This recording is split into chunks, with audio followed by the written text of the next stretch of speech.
السلام علیکم خواتین و حضرات، شروع کرتے ہیں آج کا حسب حال۔ میں ہوں آپ کا میزبان جنید سلیم، شو میں میرا ساتھ دیں گی ناجیہ بیگ اور ہم سب کو بہت عزیزی۔ السلام علیکم ناظرین۔ السلام علیکم۔ یار جنید، صبح میں اٹھ کے جب آدھا کو گھنٹہ اخبار پڑھتا ہوں اور اس میں اپنی پیاری دھرتی سونے پاکستان کے متعلق خبریں پڑھتا ہوں تو 2.5 گھنٹے یہی سوچتا رہتا ہوں کہ غلطی کہاں ہے۔ ایسی یار دل دہلا دینے والی خبریں ہوتی ہیں ایمان سے کہ سارا دن پریشان گزرتا ہے۔ وہ خبر پڑھی ہے تم نے، سیالکوٹ میں کو بیچارہ بندہ ہے، اس کا باپ اور پھوپھی اس کی کو قتل کر دیا گیا ہے۔ اب جو ملزمان ہیں وہ اثر رسوخ رکھنے والے بندے ہیں، کو پولیس والا اس کی سن نہیں رہا، بلکہ اس کے متعلق لکھا ہوا تھا کہ وہ کسی کھلی کچہریوں میں جا کے اس نے اپیل کیا، درخواست کیا تو پولیس والوں نے اسے گرفتار کر لیا۔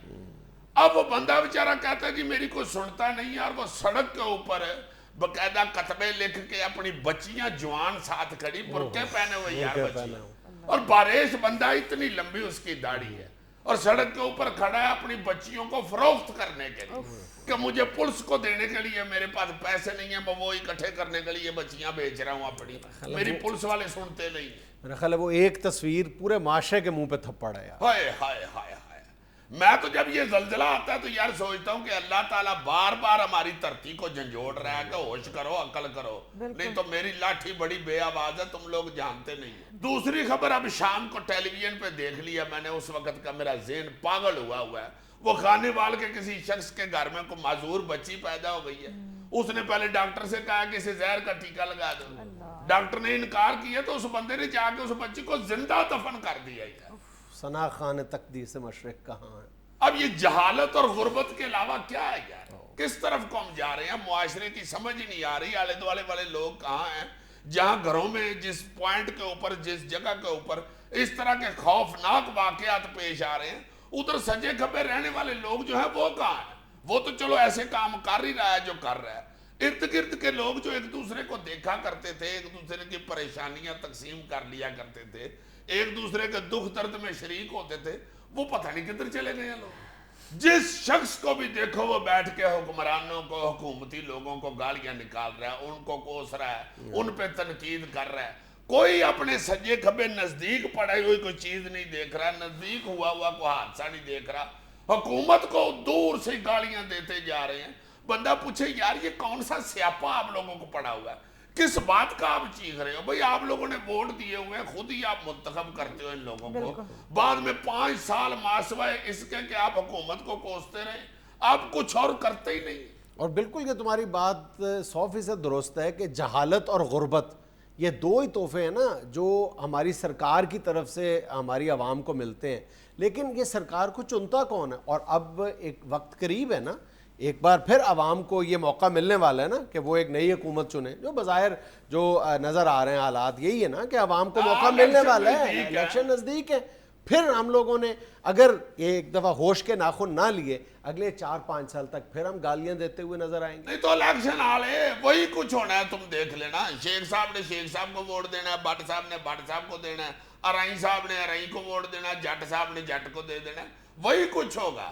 یا ملے داری دیکھ کے ووٹ دیں گے، یا کہیں گے جی ماما جی نے کہا ووٹ دیں، یا کوئی کہے گا بھائی جی نے ہمارا بچہ داخل کرایا تھا اس لیے ان کو ووٹ دے رہے ہیں، یا سارا محلہ رل کے کہے گا نہیں بھائی جی ہم نے تو اس بھائی صاحب کو ہی ووٹ دینا ہے، انہوں نے ہماری گلی بنوائی ہے۔ بے شک وہ منشیات کی سمگلنگ میں عمر قید کاٹ کے آیا، اور ان تعصبات کی بنیاد پر یہ لوگ ان لوگوں کو بھی ووٹ ڈال دیں گے جن کو یہ 4 سال تک ٹی وی سکرین پر دیکھتے رہے اور ان کو گالیاں دیتے رہے، ان کی باتیں سن کر، ان کی کلا بازیاں دیکھ کر ان کو برا بھلا کہتے رہے، بالآخر انہی کے بیلٹ باکس میں ہم جا کے ووٹ ڈال دیں گے۔ اور یار انٹرنیٹ فل ہوا ہے بڑے بڑے سیاستدانوں کے ایسے سکینڈلوں سے اور ایسی بد کرداری کے واقعات سے، پھر بھی لوگ سمجھ ہی نہیں رہے۔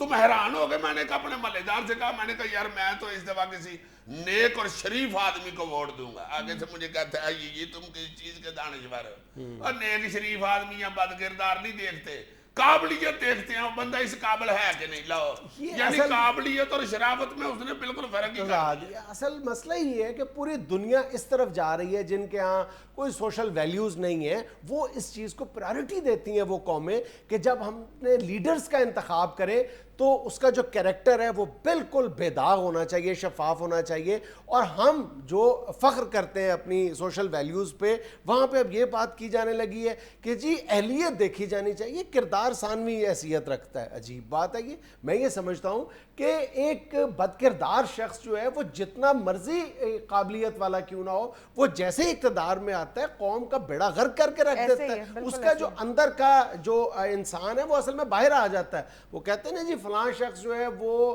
اقتدار میں آ کر بدل گیا، تو کہتے ہیں کہ وہ شخص کردار میں آ کر بدلا نہیں بلکہ بے نقاب ہو گیا ہے۔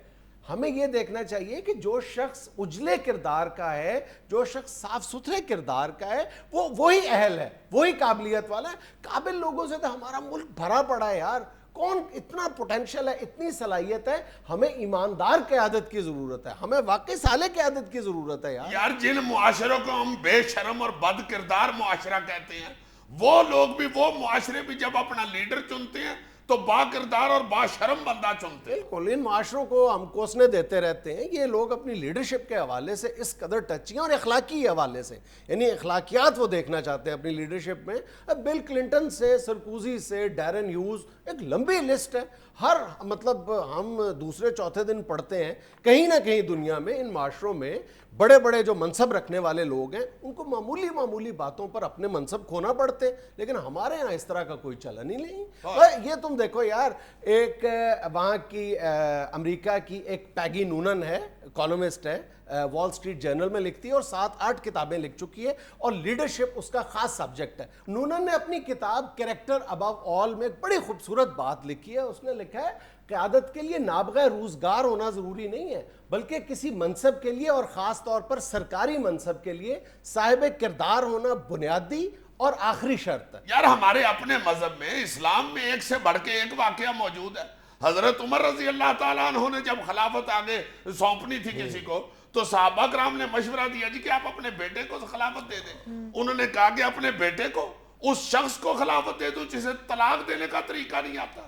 ان کے بیٹے نے 3 اکٹھی طلاقیں اپنی بیوی کو دے دی ہوئی تھی۔ انہوں نے کہا کہ میں اس سے ناراض ہوں، بالکل اس کو خلافت نہیں دینی چاہیے، اور نہ یہ سہل۔ بات تو پھر یہی ہوئی نا کہ حضرت عمر رضی اللہ تعالیٰ عنہ نے خلافت کے لیے اپنے بیٹے کو بھی ووٹ نہیں دیا، اور ہم ووٹ دیتے وقت کیا رویہ اختیار کرتے ہیں، ہمارے لیے کنسیڈریشن کیا ہوتی ہیں؟ انہوں نے سگے بیٹے کو نہیں دیا، اور ہم ذات، برادری، علاقہ اور مختلف کنسیڈریشن آنکھیں بند کر کے ووٹ دے آتے ہیں یار۔ اب دیکھو نا، میڈیا جتنا وسیع ہو گیا، میرا خیال ہے چند لوگوں کے علاوہ ہر بندہ جو ہے اس کا کردار ڈکلیئر کر دیا میڈیا نے۔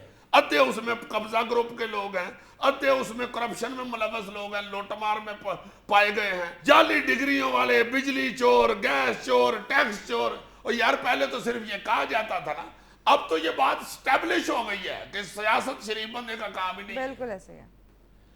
ناظرین، ہمیں یہ لینا ایک چھوٹا سا وقفہ، ہمارے ساتھ رہیے گا۔